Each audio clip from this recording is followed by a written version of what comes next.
नमस्कार, अभिनंदन, आभार। करियर वाला के इस अंक में मैं आपका स्वागत करता हूं। आज हम मिल रहे हैं प्रोफेसर विशाल गुप्ता से, जो Indian institute of management Ahmedabad यानी भारतीय प्रबंधन संस्थान गुजरात में प्रोफेसर हैं। जैसा कि सभी जानते हैं, IIM अहमदाबाद भारत का सर्वोत्तम बिजनेस स्कूल या आम भाषा में कहें तो MBA कॉलेज है। प्रोफेसर विशाल, हमसे बात करने के लिए आपने समय निकाला, धन्यवाद। थैंक यू विशाल, मेरा प्लेजर प्रिविलेज। विशाल जी, मैं और आप जब पहली बार मिले थे तब आप सदर्न मैनेजमेंट एसोसिएशन कॉन्फ्रेंस में के लिए आए थे अमेरिका में, सवाना शहर में। और आज जब हम ये बातचीत कर रहे हैं तब आप आयोवा में हैं एक लेक्चर देने के लिए लीडरशिप पे। तो कुछ बताएंगे हमें आपकी इस विजिट के बारे में? मैं यहाँ पे यूनिवर्सिटी ऑफ नॉर्दर्न आयोवा है। मैंने 2021 में एक बुक लिखी थी, leadership, learning leadership lessons from the Mahabharat. हमारा जो ग्रंथ है, one of the greatest epics बोला जाता है। तो उस पे मैंने ये किताब लिखी थी एंड इस किताब को फिर 2022 में federation of Indian chambers of commerce and industry, FICCI जो है, उसने business book of the year business management category में अवार्ड मिला था। तो यूनिवर्सिटी ने मेरे को इनवाइट किया है अपने MBA क्लास को इस बुक के बारे में, और लीडरशिप क्योंकि वो मेरा एरिया है जिसमें मैं शोध और लिखता हूँ, तो ये कोर्स पढ़ाने के लिए बुलाया। मैं एक हफ्ते के लिए यहाँ पे हूँ जी। बहुत बहुत बधाई विशाल इस बात के लिए। और जो मुझे एक बड़ी एक रोचक बात लगी वो ये कि जब कोरोना वायरस के लॉकडाउन के दौरान रामायण और महाभारत दिखाई गई तो फिर से लोगों ने उसी इंटरेस्ट से देखा जिस इंटरेस्ट से आज से 15-20 साल पहले देखा। ये बात सही है? बिल्कुल। और मैं तो ये बोलूँगा विशाल कि मेरे ख्याल से तो लोगों ने ज़्यादा रुचि से देखा और शायद ज़्यादा समझा भी, क्योंकि जो हमारे सदियों पहले के जो संदेश हैं वो उस समय पे जब चारों तरफ निराशा, अंधकार और किसी को पता नहीं था कि दुनिया किस करवट जाएगी, हमारा जिंदगी किस तरीके से चलेगी आगे, तो उस समय पे मेरे ख्याल से जो संदेश, जो हमारे इतिहास बोला जाता है रामायण महाभारत को, तो वो जो संदेश दिया गया वो मेरे हिसाब से लोगों को बहुत प्रेरणा मिली, बहुत शक्ति मिली कि जिंदगी तो कठिनाई का ही नाम है। और जब हमारे महापुरुषों ने, भगवान थे या नहीं बट मैं तो उनको महापुरुष बोलता हूँ, हर सदी में महापुरुष जन्मे हैं। गांधी जी महापुरुष थे, इसी तरीके से राम और कृष्ण भी महापुरुष थे। जब उन लोगों ने अपने जीवन में इतनी कठिनाइयां देखी और उसको, तो हम जैसे साधारण लोग भी उन कठिनाइयों को से जूझ सकते हैं और उससे विजय प्राप्त कर सकते हैं। तो वो मैंने तो, मेरे तो बेटी जो उस समय 7 साल की थी, हम सब ने देखा और हमें बहुत अच्छा लगा। और वही मेरे लिए वही प्रेरणा थी इस किताब को लिखने की, कि मैं क्योंकि लीडरशिप पढ़ाता हूँ, तो क्या हम आज की पीढ़ी को रिलीजन से हटकर मगर हमारे प्रबंधन, हमारे जीवन के बारे में कुछ हम सीख दे सकते हैं। और वो एक रिसर्चर होने के नाते वो शायद हमारा काम भी बनता है, हमारी कर्तव्य भी बनता है कि हम ऐसे लेसन्स को दुनिया के सामने पेश करें। और यही आपने किताब में किया है। जी। तो विशाल, ये IIMA में जब आपने प्रोफेसर बने उससे पहले आप क्या करते थे? विशाल, मैं 12वीं के बाद मैंने इंजीनियरिंग की। मैंने 11वीं में मैथ्स सब्जेक्ट लिया था। और मतलब स्कूल में मैं बहुत ही साधारण परिवार से आता हूँ। मेरे माता पिता एक मिडिल क्लास और सर्विस में ही थे। तो हमें बस एक ये चीज समझाई गई थी कि आपको पढ़ना है। पढ़ाई, और मैं खुद आज ये मैं मानता हूँ, मैं इस पेशे में हूँ, मैं एजुकेशन में हूँ, तो शायद एजुकेशन एक ऐसा माध्यम है जो दूरियां कम कर सकता है, जो जो डिस्टेंस है, जिनके पास है और जिनके पास नहीं है, हैव्स एंड हैव नॉट्स के बीच में जो डिस्टेंस है, शायद उसको कम कर सकता है। तो हमें बचपन से यही सीख दी गई थी कि आपको पढ़ना है। हमारे पास ना तो पैसा है, ना हम किसी ऐसे परिवार से आ सकते हैं कि हम आपके लिए दुकान भी खरीद के दे सकते हैं। तो हम सब तीन भाई थे, हैं हम लोग, तो हमें यही बोला गया कि आप पढ़िए।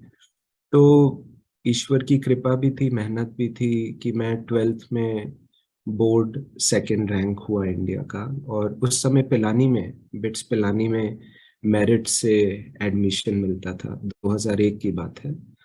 तो क्योंकि मेरा मेरिट में नाम था, तो मेरे को बिट्स पिलानी में एडमिशन मिल गया मेरिट पे।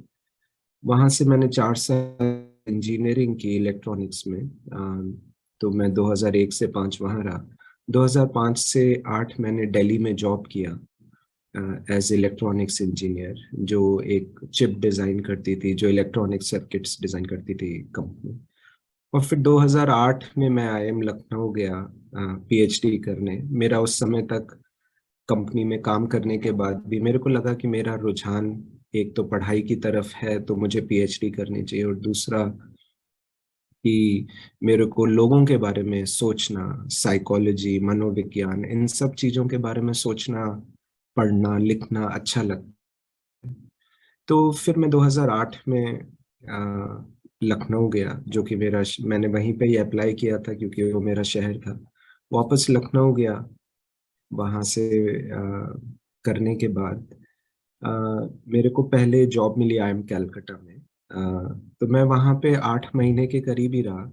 उसी समय मेरे को अहमदाबाद में भी अपॉर्चुनिटी मिली, तो मैंने 2012 में कैलकाटा ज्वाइन किया, और फिर 2013 में मैं अहमदाबाद, और अब 10 साल से मैं अहमदाबाद में ही हूँ। और आईएम कलकत्ता का नाम भी तो देश के टॉप हाँ जी। बिजनेस स्कूल्स में आता है। जी। तो विशाल, अब बहुत लोग जब एक आईएम कलकत्ता, आईएम अहमदाबाद के प्रोफेसर को देखते हैं तो वो ये सोचते हैं कि ये करते क्या है सारा दिन।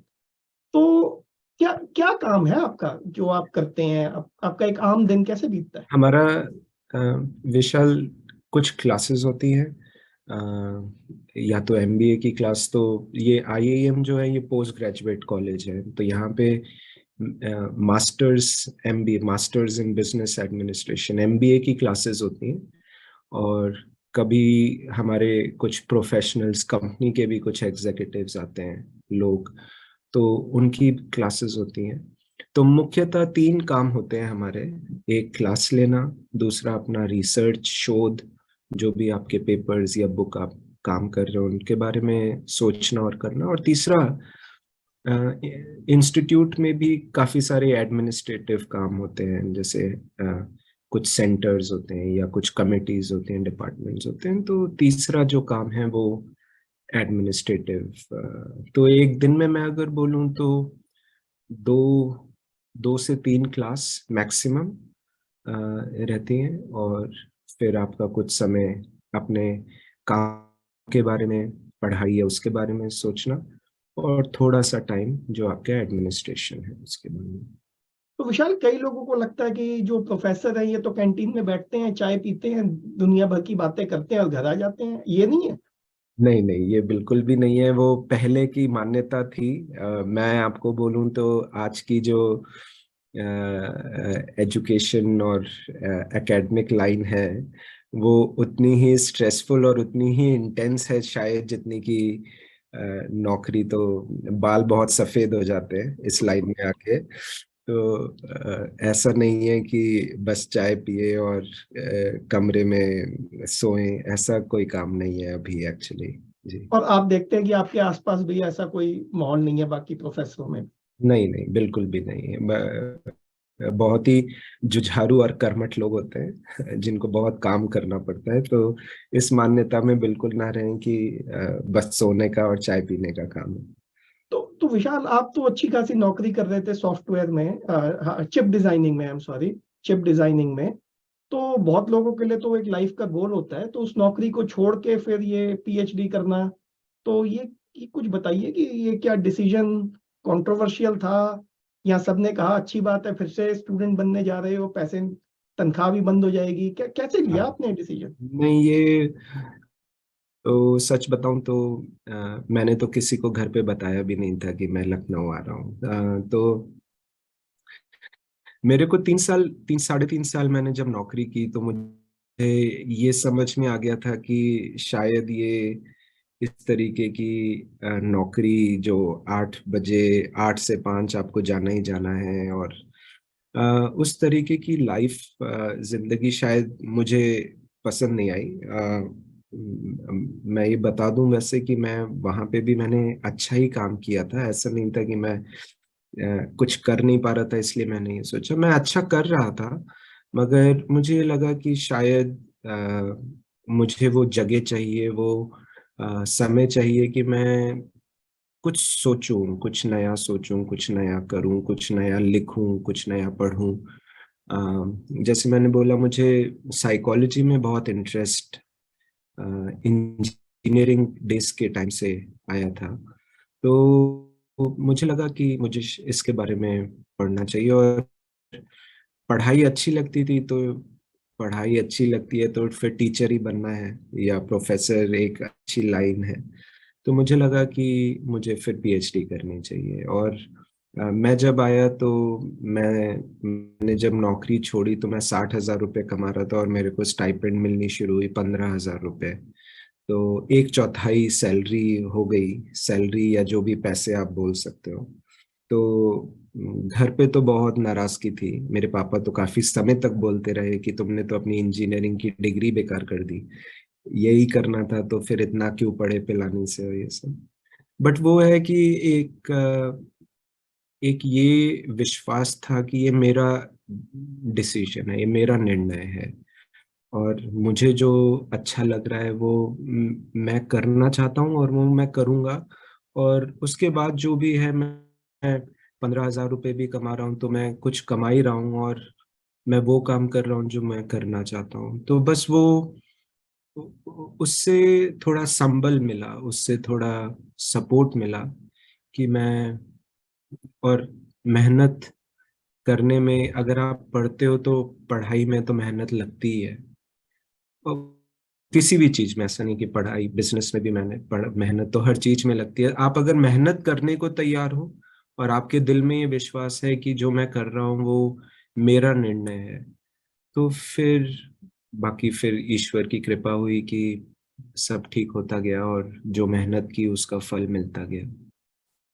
तो विशाल, जब आप नौकरी में थे तो मैंने सुना आप जर्मनी वगैरह भी गए काम के सिलसिले में, तो छोड़ते हुए आपको ये लालच नहीं हुआ यार, ये तो फॉरेन भेजते रहेंगे और ये तो बड़ी मजे की जिंदगी है, अगर मैं बाहर चला गया, अगर मैं पढ़ाई ये पीएचडी करने चला गया तो मैं तो झोला छाप प्रोफेसर बन जाऊंगा सारी जिंदगी? देखिए, मैं झूठ नहीं बोलूंगा। डर लगता है, कोई भी आप नई चीज करते हो तो डर लगता है, क्योंकि हम सब किसी चीज में जब हम कुछ कर रहे होते हैं और जब हम उसमें आराम से चीजें हो रही होती हैं, तो फिर लगता है कि यार ये तो आराम की जिंदगी है, चलती रहेगी, क्या दिक्कत है। तो मैं सच बोलूंगा कि डर लगता है। ये लगता है कि 15,000 रुपये में कैसे खर्चा चलेगा जब आप 60,000 रुपये कमा रहे थे। मगर फिर ये भी लगता है कि अ, जो मेरा मन जो मुझे करने को बोल रहा है, मैं अगर उसकी नहीं सुनूंगा तो दिन रात मैं उस अ, विचार में रहूंगा कि मेरे को ये करना था मगर मैंने नहीं किया। तो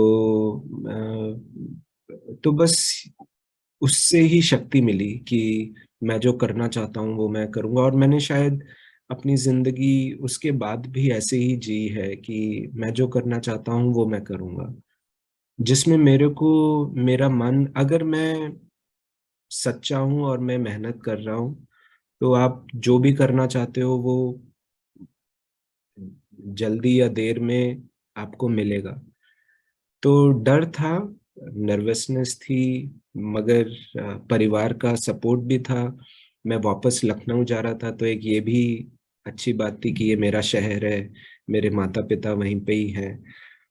तो उन सबको देखते हुए बस वो निर्णय ले लिया कि हाँ ठीक है, ये आराम की जिंदगी है मगर शायद ये मुझे नहीं करनी है। और किस स्टेज पे आके ऐसा हुआ कि आपके फादर साहब बोले कि नहीं नहीं ठीक किया था तुमने जो किया? वो तो जब तक नौकरी नहीं लग गई फिर से वो जब अपनी पीएचडी करके, क्योंकि पीएचडी एक एक मैं सबको बोलता हूँ, एक टनल में घुसने वाली काम है। आप घुस तो जाते हो मगर उस टनल से कब निकलोगे वो कोई नहीं जानता। तो जब तक अच्छी जगह नौकरी नहीं लग गई और जब ये नहीं हुआ कि ठीक है जो खोया था वो वापस अपना फिर से नौकरी या पैसे आ जाएंगे, तो वो तब तक रहा थोड़ा बहुत। जी। तो विशाल, अगर आप प्रोफेसर नहीं बनते किसी भी कारण से तो क्या बनते? मैं प्रोफेसर नहीं बनता तो विशाल में शायद वही करता रहता, वो अपनी इलेक्ट्रॉनिक्स कंपनी में जहाँ मैं काम करता था वहीं पे ही वही सर्किट या वैसा कुछ डिजाइन करता। मैं ये नहीं मतलब मैं किसी को ये नहीं बोलना चाहता कि वो खराब काम है। बस मेरे को वो कुछ साल के बाद, और मैंने अच्छा किया वहां पे, 3 साढ़े 3 साल मैंने वहां पे जॉब किया, बट मुझे फिर ये लगा कि मुझे कुछ और अब और करना चाहिए। तो अगर मैं नहीं करता तो शायद मैं वो ही करता। विशाल, आपने बताया कि आप 3 भाई थे और आपके माता पिता साधारण मध्यम वर्गीय मिडिल क्लास परिवार। तो थोड़ा सा और बताइए, आप कहाँ पैदा हुए, क्या माहौल था घर में, किस तरह की पढ़ाई लिखाई थी? जी मेरा जन्म स्थान तो वैसे जयपुर है। मेरी मदर जयपुर से आती है और मेरे पिताजी यूपी में अलीगढ़ जिले से आते हैं। और वो एक गवर्नमेंट सर्विस में थे, तो एक साधारण सी सर्विस। और मेरी मदर जो थी वो हम जब क्लास 2 में थे तो उन्होंने एक वहाँ पे लखनऊ में एक स्कूल है वहाँ पे एस टीचर काम करना शुरू किया, फैमिली को सपोर्ट करने के लिए और अपना टाइम भी मीनिंगफुली यूज करने के लिए। तो मेरे पिताजी क्योंकि गवर्नमेंट सर्विस में थे और एक वो ऑनेस्ट ऑफिसर थे, तो उनको तबादले कर दिए जाते थे, 2 महीना इधर फिर 3 महीना उधर। और तो मेरे पेरेंट्स ने ये डिसीजन लिया कि बच्चों की पढ़ाई तो ऐसे बहुत डिस्टर्ब होगी, शहर शहर हर, ऐसा भी नहीं है कि आप 5 साल एक जगह पे रुके हो, 2 साल एक जगह पे रुके हो, मतलब वहां पे तो कोई सर्टेनिटी ही नहीं है। तो उन्होंने ये डिसाइड किया कि भाई हम लखनऊ में ही रहते हैं, अपना एक घर बना लेते हैं, वहीं पे ही रहते हैं, आपको जहाँ पे भी पोस्ट करेंगे आप जाके अपनी नौकरी करिए, मैं बच्चों को लेके। तो मेरी मदर ने ये डिसीजन लिया, तो हम उस परिवार में बड़े हुए कि जहाँ पे हमने अपने पेरेंट्स को मेहनत करते हुए देखा, परिवार के लिए, अपने बच्चों के लिए। और क्योंकि बहुत ही साधारण परिवार था तो ऐसा भी हमें पता था कि ऐसी कोई बहुत बड़ी जागीर कहीं पे नहीं रखी है कि कुछ आपका बिजनेस लगा देंगे या कोई दुकान खोल देंगे। तो फिर यही था कि भाई आपको एक ही चीज है जो आपको अम, थोड़ा उठा सकती है कि अपनी एजुकेशन पढ़ाई अच्छे से करो और कहीं अच्छी नौकरी या कुछ अच्छे पेशे में आप चले जाओ। तो बस उसी परिवार में बड़ा हुआ जहाँ पे मेहनत करना करते हुए देखा माँ बाप को, और सच्चाई की जिंदगी देखी। मेरे पिताजी ने कभी अपने सिद्धांतों और उसूलों से कॉम्प्रोमाइज नहीं किया। बहुत पॉलिटिक्स थी, बहुत इंटरफेरेंस थी, मगर उन्होंने वो सारा सहा सच्चाई के लिए। तो सच्चाई, ईमानदारी और हार्डवर्क, ये वैल्यूज हमें ऐसे ही मिल गई, हमने देखा तो वो हमने भी अपने जीवन में अडॉप्ट कर ली। तो तो बस यही था कि पढ़ो, और वही एक माध्यम है जो आप अपनी स्थिति को इम्प्रूव कर सकते हो। लेकिन ऐसा भी कुछ नहीं था कि कोई कमी थी, राइट? कि खाने पीने की, कोई नहीं नहीं, स्कूल की फीस की कोई उतना ऐसी था कमी भी नहीं थी? नहीं, वैसी कमी नहीं थी, बट उतना ही था कि आपको खिला पिला दे और आपको एक अच्छी एजुकेशन दे दे। राइट। तो मैं ये बोल सकता हूँ कि you had enough to do, to take care of yourself. ठीक। तो उस स्टेज में, उस एक लाइफ में बढ़ते हुए, उस टाइम आपके क्या सपने थे, कि आप क्या बनना चाहते थे? सच सच्ची बात बताऊं तो विशाल, उस समय तो बस यही था कि अच्छा पढ़ लो और अ, एक अच्छे कॉलेज में चले जाओ और उस कॉलेज से आपको एक अच्छी नौकरी मिल जाएगी, ताकि आपकी जो आप जो अ, दूसरों पर निर्भर हो, अपने माता पिता, उनको भी उस रिस्पॉन्सिबिलिटी से आप फ्री कर सको। तो बस इतना ही सोच था उस समय कि मुझे पढ़ना है, मुझे पढ़ना है। और मेरे मामा जी भी पिलानी से पढ़े हुए थे, बिट्स पिलानी से, तो मुझे ये पता था कि पिलानी उससे एडमिशन लेता है। तो मैं ट्वेल्थ मैंने बहुत ईमानदारी से, बहुत लगन के साथ पढ़ाई की। तो बस यही सपना था कि अच्छा पढ़ लो, अच्छे मार्क्स आ जाए और आपकी जो कंपटीशन है, आईआईटी है, इंजीनियरिंग कॉलेजेस है, किसी अच्छे कॉलेज में आपकी नौकरी लग जाए, वो एडमिशन हो जाए, ताकि फिर आप अपने को आगे बढ़ा सको। तो विशाल, ये बिट्स पिलानी की जो गिनती है, ये इंडिया के अच्छे इंजीनियरिंग कॉलेजेस में, टॉप कॉलेजेस में होती है। तो क्या वहां पे आपका अनुभव था, क्या एक्सपीरियंस था? आपको भी लगा कि वैसा ही कॉलेज है जैसा सुनने में आता है? नहीं बिल्कुल, मतलब मैं तो अपने को अ, बहुत भाग्यशाली मानता हूँ कि मेरे को उस कॉलेज में एडमिशन मिला। और वो कॉलेज ने मेरे को बहुत सीख दी। मैं पढ़ाई तो करता था, मगर मैंने कॉलेज में 5 स्टेज प्लेस किए, 2-2 घंटे के। मैं थिएटर क्लब में था, ड्रामा क्लब में, हिंदी और अंग्रेजी के मैंने ड्रामा किए, प्रोफेशनल तरीके वाले, जो 2-2 घंटे स्टेज पे। तो उससे मैंने सबसे बड़ी जो चीज सीखी कि सिर्फ पढ़ाई ही नहीं है, आपको अपनी पर्सनालिटी में अगर डेवलपमेंट लाना है तो आपको और चीजें भी करनी चाहिए। तो मैं वहाँ पे मैंने हॉकी खेली, मैं हॉकी की कॉलेज टीम में था। हमने 2 बार सिल्वर मेडल भी जीता इंटर कॉलेज टूर्नामेंट में। मैंने वहाँ पे स्टेज प्लेस किए और मैंने अच्छी पढ़ाई भी की। तो सबसे ज्यादा तो मेरे को लगता है कोई भी अच्छा कॉलेज आपको बहुत अपॉर्चुनिटी देता है अपने को डेवलप करने के लिए, उसके बाद आपके ऊपर है। मैंने टाइम मैनेजमेंट सीखा। मैं अ, अपने बेटी को भी यही बोलता हूँ कि सिर्फ पढ़ाई ही नहीं है, हमें टाइम मैनेज अगर हम अच्छे से कर सकते हैं तो आप जिंदगी में अपने हॉबीज पे भी ध्यान दे सकते हो, अपने इंटरेस्ट पे भी ध्यान दे सकते हो। तो मैंने बहुत अच्छे बच्चे आए वहाँ पे, क्योंकि सब मेरिट से आते थे, तो हर कोई अपने बोर्ड का टॉपर होता था, तभी वो वहाँ पे एडमिशन ले सकता था।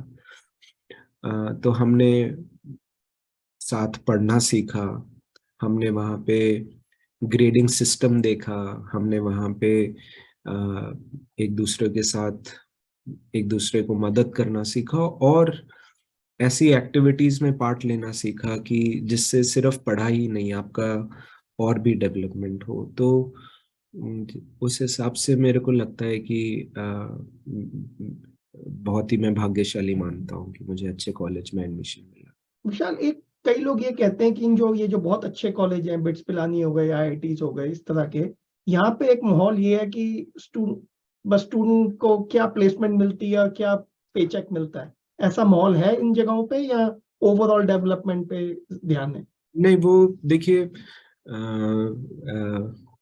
तुलना और कंपैरिजन तो रहता ही है आपको।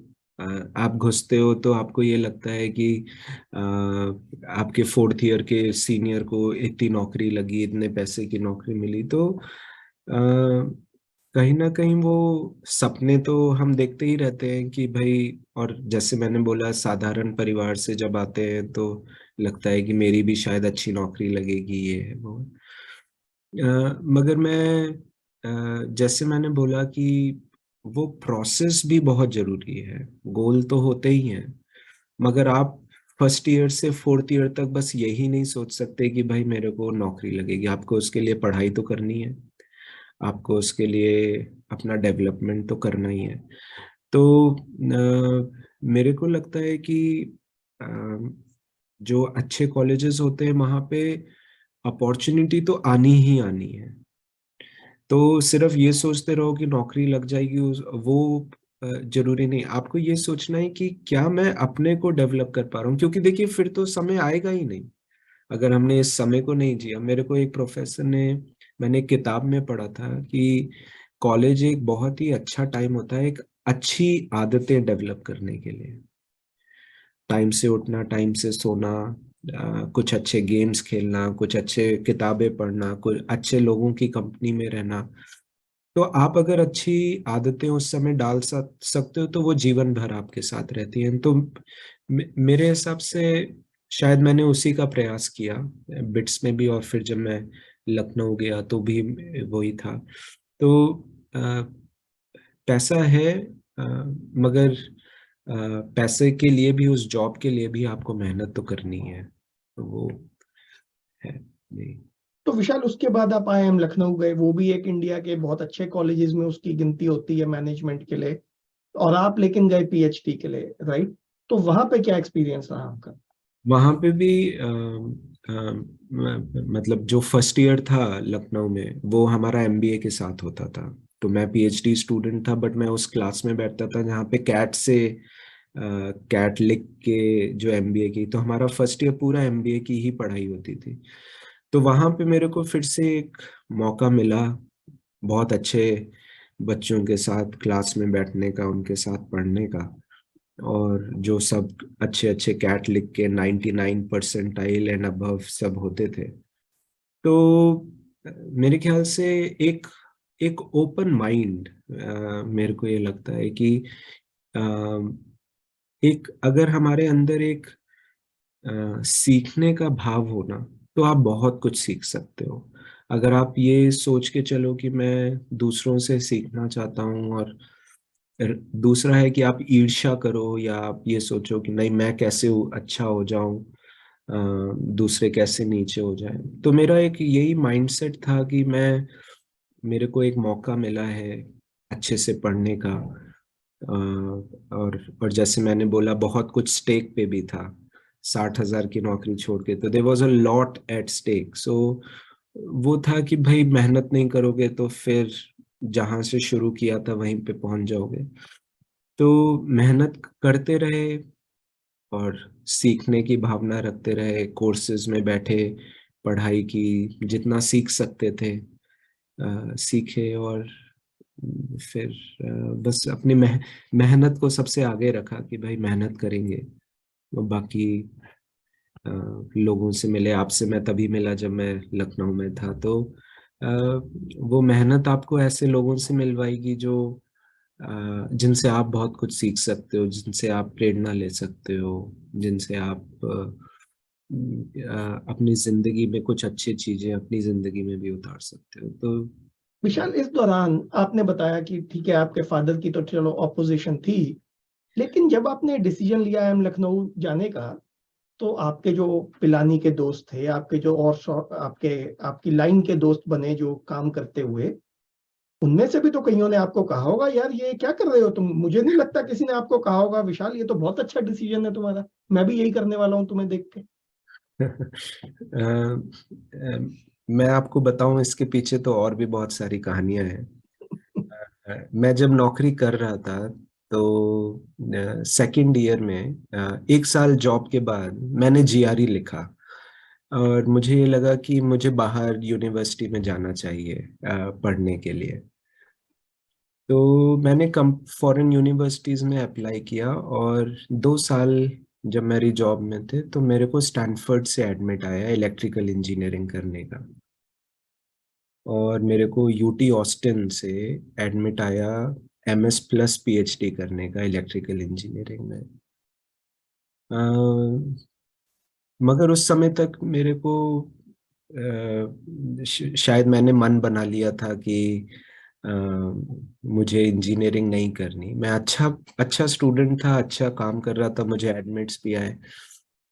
तो ये था कि मैं कुछ और करना चाहता हूँ। तो क्या करना चाहता हूँ, मैनेजमेंट करते हैं और लखनऊ ही चलते हैं। मैंने सिर्फ इंडिया के सिर्फ एक कॉलेज में अप्लाई किया था, वो सिर्फ वो IIM लखनऊ था।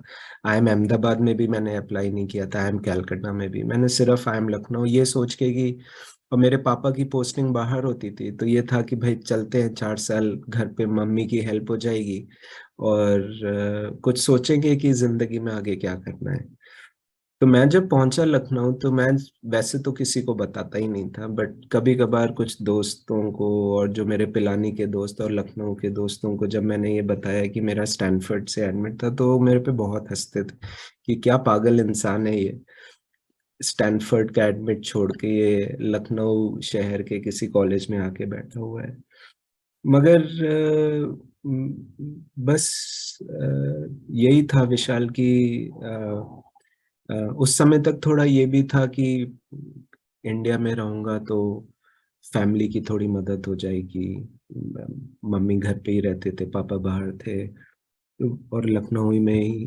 तो बस ये सारी चीजें सोचते हुए मैंने फिर डिसीजन लिया। और फिर मैंने एक बार डिसीजन लिया, वो शायद मेरा नेचर भी है कि एक बार मैंने डिसीजन लिया, फिर मैंने कभी पीछे मुड़ के नहीं देखा और कभी उस पे रिपेंट भी नहीं किया, अफसोस भी नहीं मनाया कि मैं अगर स्टैनफोर्ड चला गया होता या ऑस्टिन चला गया होता तो मेरी जिंदगी शायद कुछ और होती। जो है सो है, वो मेरा डिसीजन था, वो उस पे मैंने मेहनत की, और इसके लिए भी ईश्वर ने बहुत दिया, इसके लिए भी जो फॉर्च्यून है उसने अच्छा ही दिया। जी। Right, right. ये बात तो जो आज आपने बताई है तो मुझे आपके बारे में नहीं पता थी। तो चलिए विशाल, थोड़ा सा अपना फोकस शिफ्ट करते हैं। आजकल इंडिया में अगर मैं देखता हूँ, लोगों से बात करता हूँ, अखबार उठाता हूँ, अखबारों में देखता हूँ क्या बात हो रही है, तो बहुत लोग ये कहते हैं कि कॉन्टैक्ट्स, रिश्वत, नेपोटिज्म, जिसको हम हिंदी में भाई भतीजावाद कह देते हैं, के बिना तो सफलता नहीं मिल सकती। तो या बिल्कुल नामुमकिन के करीब ही है। तो आपके करियर में भी इन बातों का कोई योगदान रहा?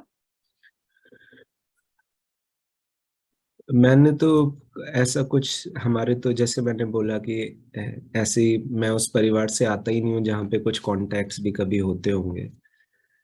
तो बस यही है कि ये मानते हुए, ये मान के रहे कि मेहनत करेंगे और उससे भी रास्ते खुल जाएंगे।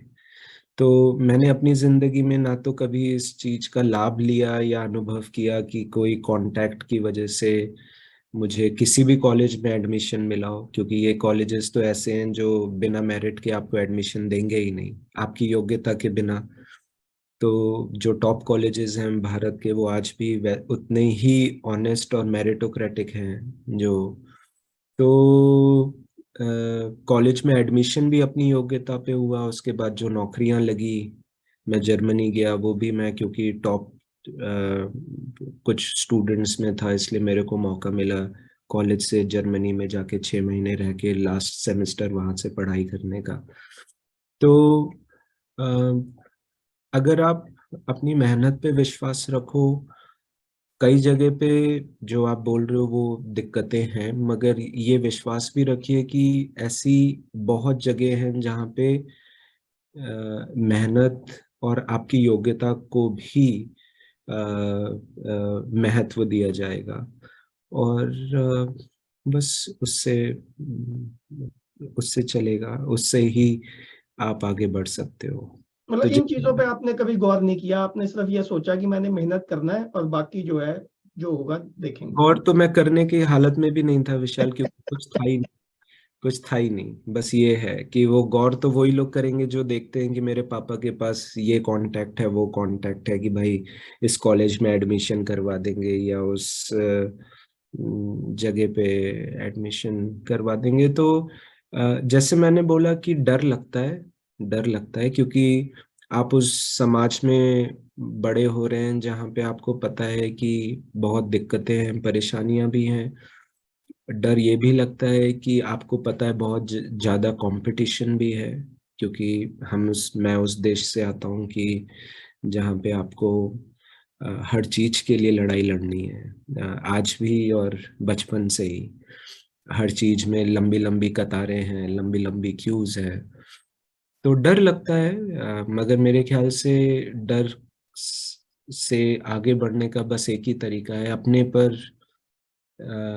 पूरा पूरा भरोसा, अपनी क्षमता पे भरोसा और अपनी मेहनत पे भरोसा। उसके बाद कई दरवाजे बंद भी होंगे, कई दरवाजे खुलेंगे भी, बस ये मान के चलिए और अपनी मेहनत करिए। ठीक है, और वो दरवाजे खोलते रहिए अपनी मेहनत से। अपनी मेहनत से ही है जी। विशाल, आपको जानने वाले कई लोग इस बात पे बड़ा प्रभावित हैं, बहुत अचरज करते हैं, बहुत आपके बारे में ये कहते हैं कि आप इतना सब कुछ कैसे कर लेते हैं। आप किताबें भी लिखते हैं, आप बोर्ड ऑफ डायरेक्टर्स पे भी आपने सर्व किया है, और आप कई तरह के ऑनलाइन प्रोग्राम भी करते हैं, जिसमें से कई तो आप फ्री लोगों में बांटते हैं, और आप लीडरशिप सेंटर भी चलाते हैं और पढ़ाते भी हैं। तो पहले आपने टाइम मैनेजमेंट की बात की, या कुछ और भी है आपकी सफलता का राज की आप गोल्स, मतलब क्या है, कैसे करते हैं आप इतना? पहली बात तो पता नहीं विशाल, मैं बहुत कुछ करता हूँ या नहीं, बट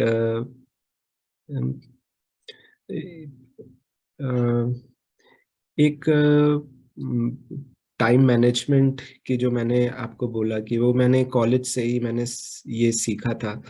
आप विश्वास नहीं करेंगे, पिलानी के जब मैं फर्स्ट सेमेस्टर में पहुंचा तो मैंने ये सोचा कि मुझे सिर्फ पढ़ना है, मुझे सिर्फ पढ़ाई करनी है, मुझे कुछ ऐसी एक्स्ट्रा करिकुलर एक्टिविटीज में।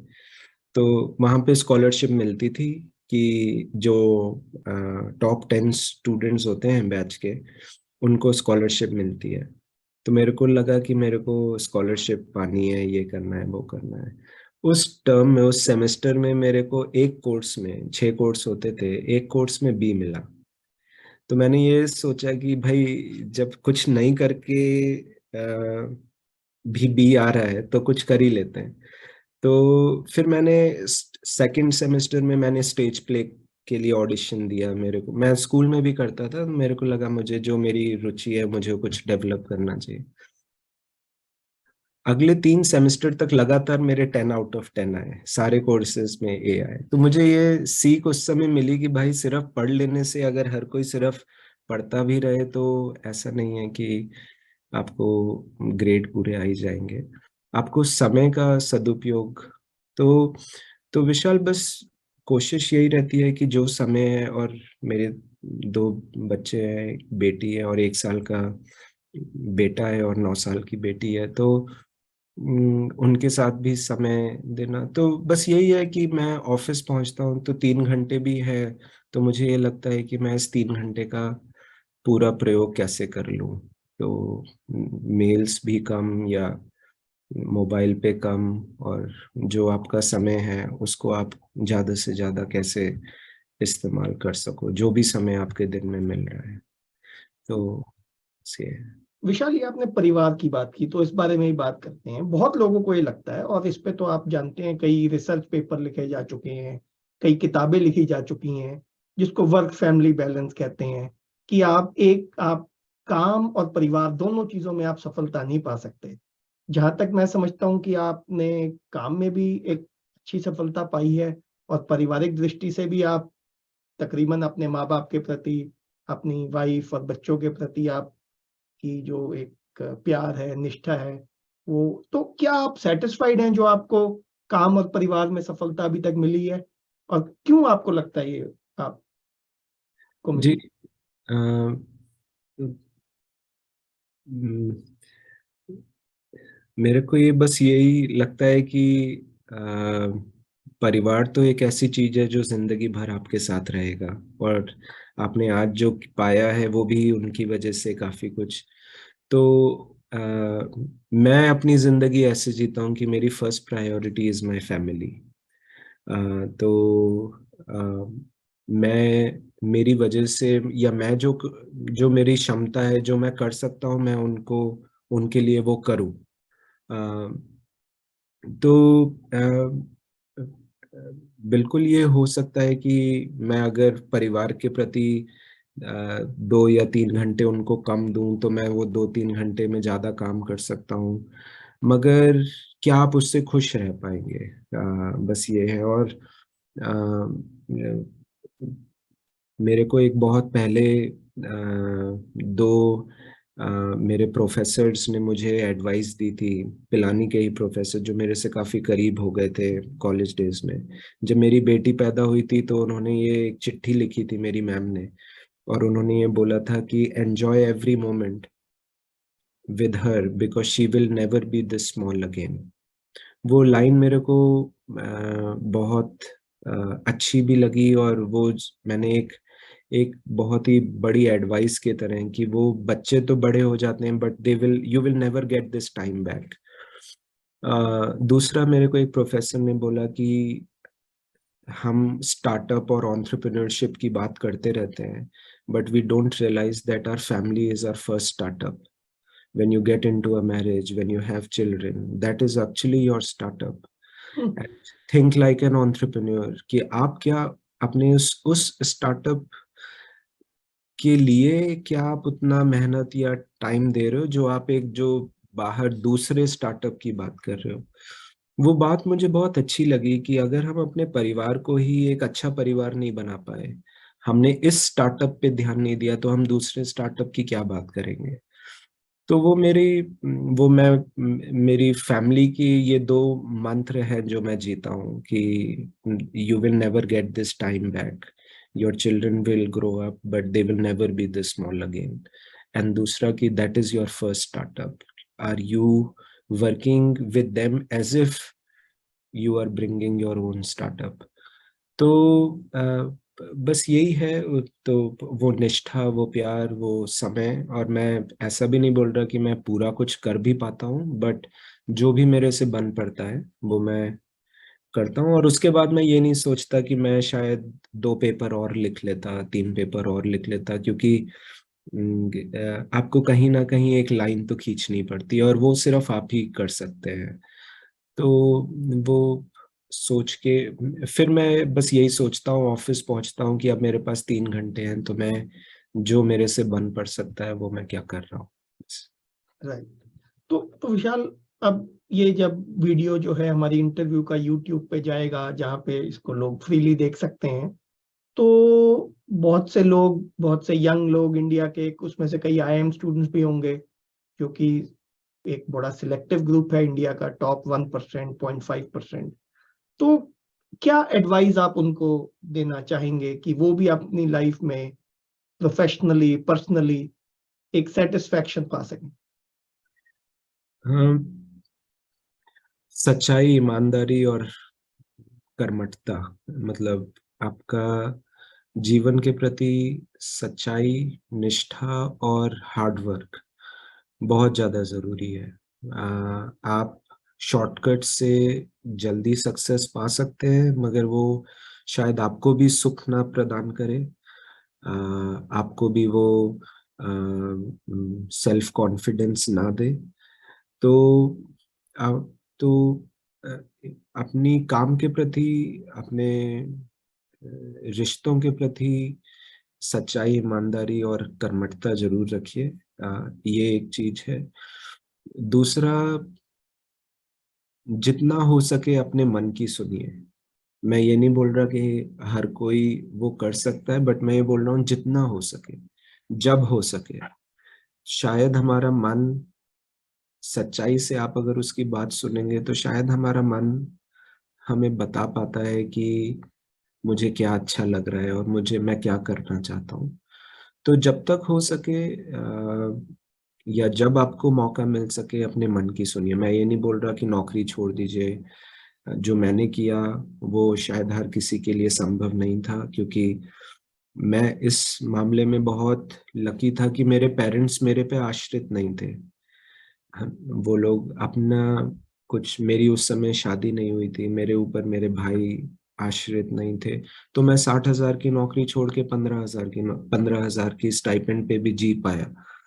मगर कई लोग ऐसी इस परिस्थितियों में होंगे जो जिनके ऊपर बहुत लोग आश्रित हैं। तो आप जब हो सके, जितना हो सके, जो मन की सुनिए और अपने काम के को, अपनी चीजों को उस तरीके से ढालने की कोशिश करिए जो आपको आपके मन के पास ले जाए, और जो आप कर रहे हैं वो आप करना चाहें, वो जितना हो सके। और ये मैंने अपनी जिंदगी में सीखा है कि आप अगर ईमानदार हैं और काम के प्रति सच्चे हैं, तो आपकी जिंदगी में ऐसे कई दरवाजे खुलेंगे जो आपने कभी सपने में भी नहीं सोचा होगा।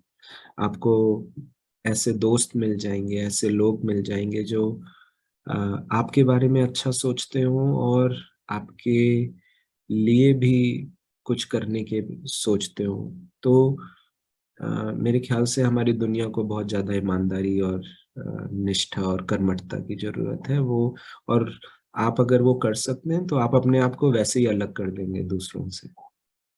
विशाल, कहते हैं कि हमारे इंडिया में जो पेरेंट्स हैं उनका सबसे बड़ा कंसर्न ये रहता है कि उनके बच्चों का करियर।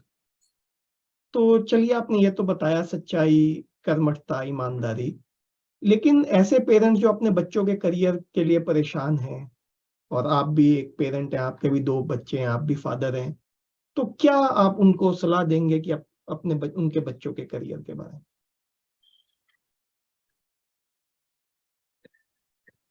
मैं तो ये बोलना चाहूंगा कि अ, उनको प्रोत्साहित करिए, प्रेरणा दीजिए अच्छी जिंदगी, अच्छे प्रोफेशन चूज करने की। उनको ऑप्शंस दीजिए, विकल्प दीजिए उनके, बट उनकी भी सुनिए कि वो क्या करना चाहते हैं। अपने आशाएं और अपने अधूरे सपने उन पे मत थोपिए, क्योंकि हम अगर अपने जीवन में कुछ नहीं कर पाए तो हम ये चाहते हैं कि हमारे बच्चे वो कर ले। वो जरूरी नहीं है। कुछ लोग होते हैं जो वो करते हैं जो उनके माँ बाप चाहते हैं, बट कुछ लोग ऐसे भी होते हैं जो घुट जाते हैं, या जो, तो उनको आज़ादी दीजिए, उनको अच्छे संस्कार दीजिए, अच्छे वैल्यूज दीजिए, और उसके बाद ये मान के चलिए कि अगर वो कुछ करना चाहता है तो अगर हम उनको करने देंगे तो शायद वो उसमें अच्छा कर सके। मगर हाँ, उनको विकल्प दिखाइए, ऑप्शंस दिखाइए, उनको प्रेरित करिए कुछ लोगों की जीवनियां बता के या कुछ अच्छे एग्जाम्पल्स देके। और हमारा एज पेरेंट्स तो यही काम है कि हम उनकी अच्छी परवरिश करें और अच्छा एक एजुकेशन उनको दे पाए और अच्छे संस्कार दे पाए। और मुझे ये लगता है कि लीडिंग बाय एग्जाम्पल, जो लीडरशिप में हम बोलते हैं, अपने व्यवहार से दूसरों के सामने उदाहरण पेश करना। तो आप अपने बच्चों के सामने उन अच्छी वैल्यूज, उन अच्छे आदर्शों को अपने एग्जाम्पल सेट करिए, और वो अपने आप उन चीजों को फॉलो करेंगे। बहुत ज्यादा कॉम्प्लिकेटेड मत करिए। मुझे ये लगता है कि बच्चों को, children learn the best when you lead by example. So वो मेरी जीवन का, मेरे पेरेंटहुड का, मेरे फादरहुड का वो एक गूढ़ मंत्र है जो मैं फॉलो करना चाहता हूँ। कि मैं अपनी बेटी को ये नहीं बोल सकता कि आप सुबह 6 बजे उठो अगर मैं 7 बजे उठता हूँ। तो I think leading by example is very important, and then facilitating उनको अच्छे, जो वो करना चाहते हो उनको फैसिलिटेट करिए, बाकी चीजें अपने आप हो जाएंगी। विशाल, ये एक बड़ी अच्छी बात कही आपने। ये मैं अपनी बेटी में भी देखता हूँ। वो नहीं करना चाहती जो हम उसको कहते हैं, करना चाहती है जो वो हमें करते हुए देखती है। देखिए जी, चाहे वो अच्छी बातें हैं, चाहे वो बातें हैं जो कि हमें अपने में भी सुधारनी है, बिल्कुल। लेकिन वो वही करना चाहती है।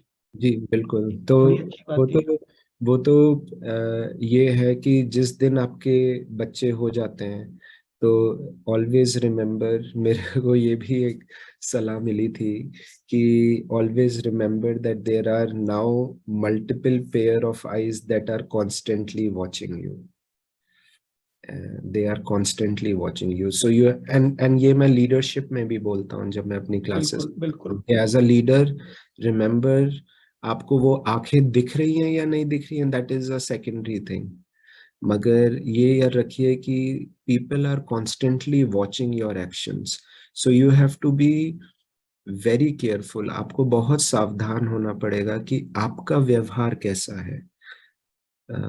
तो ये बहुत जरूरी है। बिल्कुल। विशाल, एक मैं आपसे और थोड़ा सा एक अलग विषय पे बात करना चाहता हूँ कि बहुत से लोग बोलते हैं कि जो 21वीं सदी है ये भारत की सदी है, ये जो आने वाला समय है ये भारत का समय है। आप इंडिया के एक ऐसे मैनेजमेंट कॉलेज में अच्छे प्रोफेसर हैं जहाँ पे आपको इंडिया के बेस्ट से बेस्ट स्टूडेंट्स देखने को मिलते हैं। एक से एक गेस्ट स्पीकर आपके कॉलेज में आते हैं, बातें करते हैं, अपना एक्सपीरियंस शेयर करते हैं। आपको क्या लगता है कि ये बात कहाँ तक सच है कि आने वाली सदी इंडिया की है? क्या रहेंगे इंडिया के अगले 10-20 साल आपके ख्याल से? फ्रैंकली विशाल, मैं तो कि मतलब क्वालिफाइड नहीं हूँ इस चीज का आंसर देने के लिए, बट मैं जो ये सोच सकता हूँ कि एक चीज तो पक्का है कि इस समय हर देश के उतार चढ़ाव चलते रहते हैं। हम 200 साल तक तो हम गुलाम रहे, फिर हमारी आज़ादी के बाद भी 50 कुछ साल ऐसे ही रहे। 1990 से जो हमने चढ़ाव देखा है, मेरे ख्याल से India definitely has the potential. हमारे पास अ, बहुत सारी कठिनाइयां भी हैं, मैं झूठ नहीं बोलना चाहूँगा, बहुत बहुत सारी परेशानियां भी हैं, बहुत सारे रोड ब्लॉक्स भी हैं, बहुत सारे मगर शायद एक एक वो जो स्पिरिट होती है देश की, वो शायद ये मानती है और इस तरीके से काम कर रही है कि अब हमारा समय है। और अगर, जैसे हम तो न्यूरो साइंस में भी बोलते हैं कि अगर हमने सोच लिया तो आधी प्रॉब्लम तो वैसे ही खत्म हो गई, कि अगर आपके दिमाग ने आपको ये बता दिया कि मैं ये कर सकता हूँ, तो फिर करना एक्चुअली मुश्किल नहीं रहता है। तो मेरे ख्याल से मैं जितना देख पा रहा हूँ या मैं जितना समझता हूँ, there is a self belief that India can do it, India can, so I think that self belief is very important, and वो पिछले 20 सालों का 25 सालों की जो हमारी पॉलिसीज रही है, हमारे जो गवर्नेंस रहे हैं, उससे एक बहुत अच्छा हमें पुश मिला है। बहुत सारी कठिनाइयां भी हैं, मगर हम आगे बढ़ सकते हैं, और ऐसे बहुत सारे लोग हैं, आप जैसे बहुत सारे लोग हैं जिन्होंने दुनिया को ये दिखा दिया है कि Indian brain is nowhere less than anybody else. तो अ, आपको भी धन्यवाद, और आप जैसे बहुत सारे लोगों को जिन्होंने देश दुनिया में जाके ये प्रूव किया है कि we are as good as anybody else. And I think that self belief is something that becomes very very important, and mm, that is what I think, that India is at that juncture currently where people have started to believe that we can and India can. And I think if you have that feeling, then the magnitude of problems, they are big problems, but they start seeming small. ठीक है। तो विशाल, आप जिस career और life के जिस stage पे आप हैं, अम, इस स्टेज पे, इस चरण पे जब आप आगे की तरफ देखते हैं, तो आपके क्या सपने हैं, आपकी क्या महत्वाकांक्षाएं हैं, आपके क्या लक्ष्य हैं?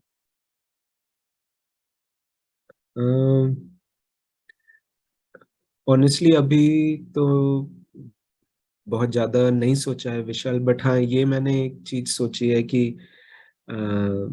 आई think there is a next phase after this, and मेरा जो अगला पड़ाव होगा वो शायद इस